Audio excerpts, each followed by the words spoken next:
to meet His Holiness Bhakti Prabha Swami, who has been with us on the Sukkum. We welcome Bhakti Prabha Maharaj very happily. He's always absorbed in teaching and reading Srimad Bhagavatam, and very himself fond of Vrindavan and the six Goswamis. So we are very, very happy to have you as a speaker, Maharaj. Thank you so much for coming. Please accept our most humble obeisances. So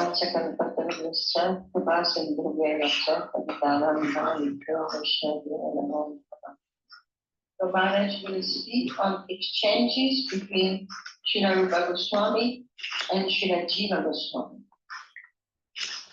Hare Krishna. Omagyanatibandasya Tsanam Salakya Sakshan Militam Yena Tasmai Sigurve Namah. Sri Chaitanya Manopistam Staptam Yena Bhutale Svam Rupakadamayam Dadati Svam Pramantikam Namam Vishnu Padaya Krishna Pastaya Bhutale Srimate Bhakti Vedanta Swami Kinamine Namaste Saraswata Devi Gaurvani Pacharani Nirvishesha Srinivadi Paskachai Desatarani. I'm praying to the lotus feet of Lord Chaitanya, Lord Nityananda, the Panchatattva, Sri Rupa Goswami, Sri Sanatana Goswami, Jiva Goswami, Srila Prabhupada, and all his followers for their mercy. I'm happy to be with you today, and I will speak on the exchanges between Srila Rupa Goswami and Srila Jiva Goswami.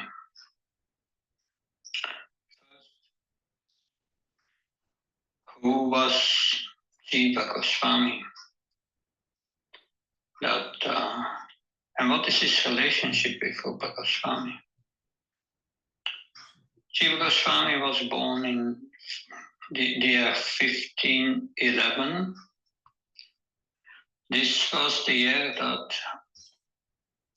Christopher Columbus discovered that the globe was, that the Earth was a globe, that it was round. Of course, Columbus had no spiritual objectives. But Jiva Goswami, when he took birth to deliver love of God. That's different. He was the son of Sri Vallabha. That Jiva Goswami himself refers to his father as Sri Vallabha. But he got the name Anupam from Lord Chaitanya. And Anupam was the brother of Rupa Goswami and Sanatana Goswami, the younger brother. But Anupam, Rupa Goswami, Sanatana Goswami, they all took service. They were forced to take service in the government of Hussain Shah. Otherwise, Hussain Shah would give trouble to the Vaishnavas. They had no choice. To protect the Vaishnavas, they took service from Hussain Shah. But then at a certain time, these three brothers, they met Lord Chaitanya in Ramakeli. At that time, Jiva Goswami was an infant. He had some contact at that time with Lord Chaitanya. But Anupam, he left his body quite early. And so Jiva Goswami was raised without his father. Interesting, Jiva Goswami, when he was very young, it's like Narada Muni in his previous life, he was sober. He had no interest in playing like other children, although he was playing with Krishna dolls. And he would enact the Lord's pastimes with Krishna dolls. So he had a natural attraction for Lord Chaitanya. And he wanted to visit Lord Chaitanya in Puri. But then Lord Chaitanya left this world and he felt so unfortunate. We may also sometimes feel like that. I was young when Srila Prabhupada was doing his mission, but I was unfortunate not to meet him, although I could have. So in that sense, we feel unfortunate. So Lord Chaitanya then he appeared in a dream to Jiva Goswami, dancing ecstatically. And Lord Chaitanya told him to go to Vrindavan and associate with Rupa and Sanatana Goswami. But first he went to Vrindavan, but he met first Lord Nityananda. And then he went with Nityananda on Paikam in Navadvip Dham, seeing all the holy places there. He studied in Varanasi Sanskrit under Madhusudan Vidyaspati, which was a disciple of Sarvabhauma Bhattacharya. And then he went to Vrindavan and took shelter of Rupa Goswami and Sanatana Goswami. So Rupa Goswami initiated Jiva Goswami. So Jiva Goswami was trained by Rupa Goswami and Sanatana Goswami. But then one day, a powerful scholar, his name was Rupa Narayan, came to Vrindavan. But his false ego was even much greater than his knowledge. He challenged everyone and he defeated them in a scholarly debate and asked them to sign a certificate stating that he had defeated them. So he proudly challenged Rupa Goswami and Sanatana Goswami. But he challenged them to debate, but Rupa Goswami, Sanatana Goswami, they did not want to waste time. They signed immediately. Okay, you want us to sign this certificate, and they signed. You have defeated it. But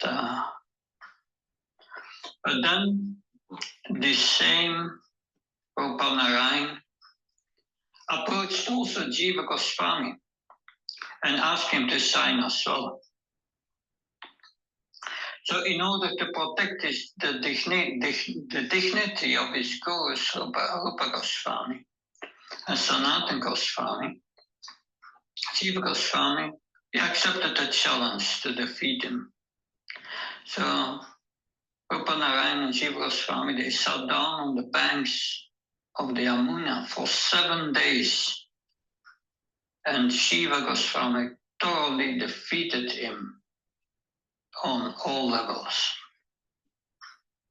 So when Rupa Goswami heard the news, he understood Jiva Goswami's intention, yes. His intention was to render selfless service to protect the dignity of the Sampradaya. So that was good, but still, Rupa Goswami wanted to teach the world through his disciple Jiva Goswami what it means to be an exemplary disciple. So Rupa Goswami rebuked Jiva Goswami, and said, Vrindavan is not a place for anyone with pride in their heart. And Rupa Goswami said, you must leave Vrindavan. What was Jiva Goswami's reaction? Jiva Goswami felt in the core of his heart, yes, I have this false pride in my heart. I don't deserve to be here. So he went to Mathura. He was living in a straw hut on the bank of the Yamuna. He was performing severe austerities to atone for his offense. So he was praying, let me become more humble like a blade of grass.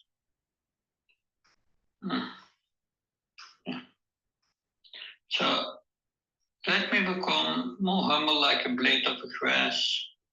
He was praying in a way that he could actually please his guru and be qualified to live in Vrindavan.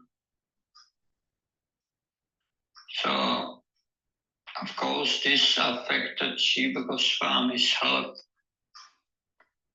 that he became very thin and his health went backwards.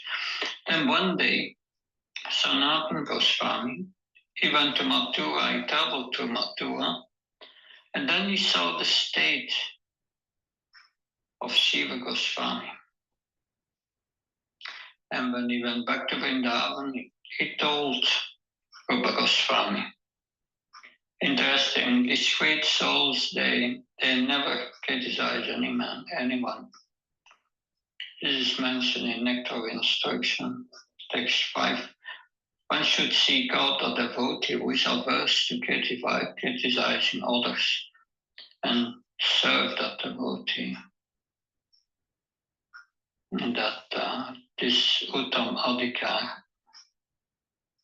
So the only thing he said to Rupa Goswami is one of the prime teachings of Lord Chaitanya is Jiva Doya, compassion for the Jivas. And Rupa Goswami immediately exactly understood what he meant. So Jiva Goswami, Rupa Goswami brought Jiva Goswami back to Vrindavan. And he took care of him, nursed him so that his health would improve, that he would regain his health. So in that way, Rupa Goswami was teaching the faithfulness and loyalty of a disciple in protecting the dignity of the Guru Parampara.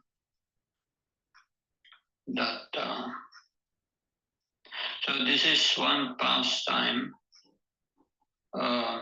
exchange between Jiva Goswami and Rupa Goswami. But Rupa Goswami also trained Jiva Goswami to become the great Acharya of the next generation, and trained him to write down the essence of our Gaudiya Vaishnava tradition. And we know that Jiva Goswami then wrote later the Sandarbhas, and that so Jiva Goswami today is still praised at many universities in India and all over the world because of his most exalting writings. Jiva Goswami wrote 400,000 verses in his life, 400,000 verses. The Bhagavatam is 17,000 verses. So we can imagine what a volume of books he wrote. that he wrote this, and also he wrote this Naam Vyakaran, that a teaching of grammar, Sanskrit grammar, based on Krishna's names, and are used in many universities, Sanskrit department. That so is also appreciated by in the scholarly world, Jiva Goswami. Many of the devotees wrote PhD thesis on Rupa Goswami. That Radhika Raman Prabhu did this doctoral thesis on just a few verses of the Satsandarbhas. That, but Srila Jiva Goswami also understood the mood of the six Goswamis, of Rupa Goswami, Sanatana Goswami. That, of course, he had traveled also with Lord Nityananda, because when he could not meet Lord Chaitanya in Puri, because Lord Chaitanya has left this world, he felt great separation. But Lord Nityananda brought him to all the places in Navadvip where Lord Chaitanya had his pastimes, and told him the pastimes.